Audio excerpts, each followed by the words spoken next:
ma-inform yung user, yung customer. O, ano sabihin mo?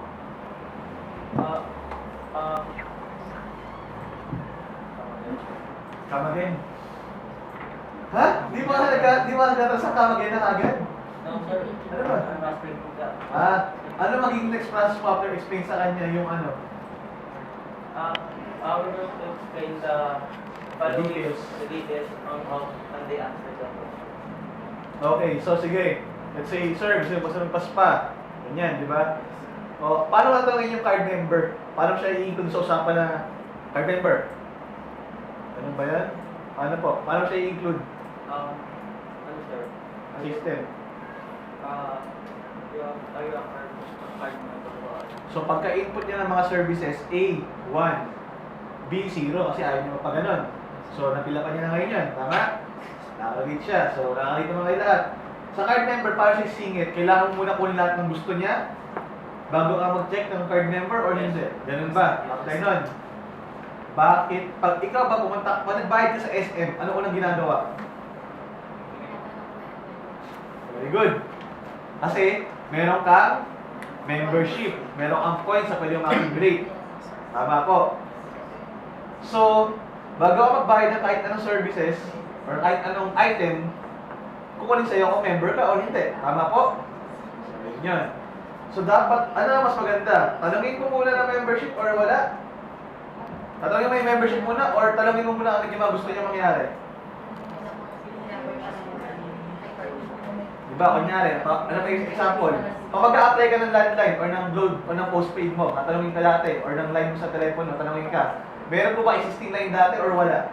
Bago ka mag-apply kahit anong additional services. Diba?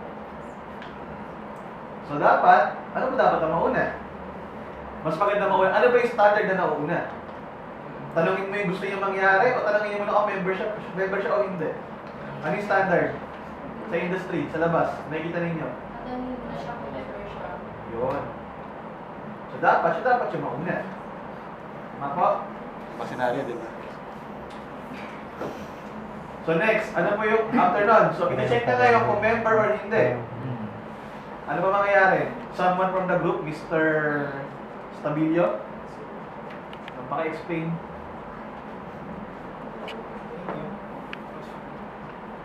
Which one, sir? That. If 0, if 1. Complicated ng ano, wag nila. Nakakalahin ng formula ninyo. Total, 200. Ano, pinag-isipan talaga. O sige, ano po? If 0, or if the customer is not, sige, try mo. Yes, sir. If the customer is not, dahil sabihin is not muna, hindi siya member. Tuloy mo yung sentence ko ha. If the customer is not a, Member. okay, then,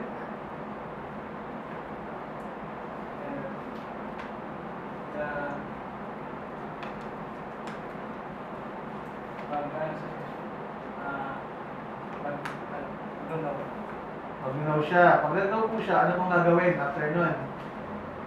Basahin mo lang po yung flowchart. Ikaw po yung gumawa ng flowchart. Kaya, anong gagawin? Input cash to pay. Eh, hindi niya alam kung kano babayaran niya. Bayaran niya agad yung CEO. O, sige nga po. O, sige. Yan. For to understand better, can we put our program? Ano? Because, ganito guys before you create any application, any program, kailangan gumawa ng specs. And yung specs na yon sinusulat, kino-conceptualize. Tama ba? Diba? Kaya kino-conceptualize mo, doon mo palang ilalagay sa program, ilalagay mo sa i-apply mo yung logic na ginawa mo doon sa application or programming language na kailangan gawin. So, yung kasi pag sinabi mo sa akin na ganun, mali yung flowchart mo, tama program mo, hindi kayo nagkaintindihan ng programmer mo. Sabihin, nag-assume yung programmer mo kung ano yung alam niyang gawin, kung ano yung tamang gawin. Doon sa against sa flowchart mo, kahit alam niyang mali yung flowchart mo, hindi kanya tinama. Kaya siguro natin, documentation muna to check yung concept ninyo before natin siya ilagay doon sa application. So, ang tanong ko ulit, tama po ba na magbayad, pag abot ka ng pera na hindi mo alam kung magkano babayaran mo? Baguhin ko, sir. No, bakit? Paki-explain. Wala pang Never. May napili ka na nga eh.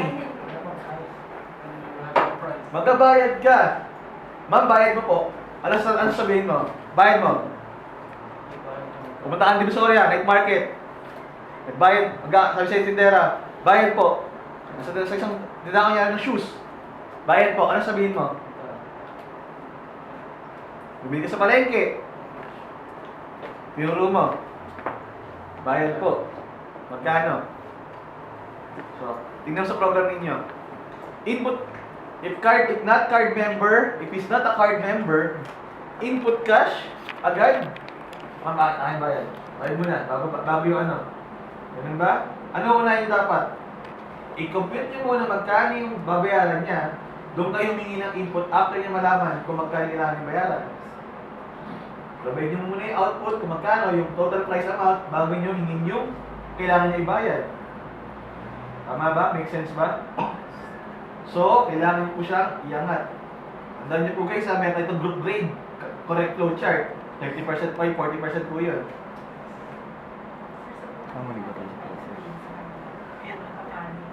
Yung current system nila. O sige, ganito, sabi nga ni ma'am. I-run nyo kami sa buong system ninyo, sa buong flow chart ninyo. Kasi baka iba Yung concept ninyo. Kumbaga, i-explain nyo kung bakit may Simulate mo nga muna. Hmm. Sige, begin. sige.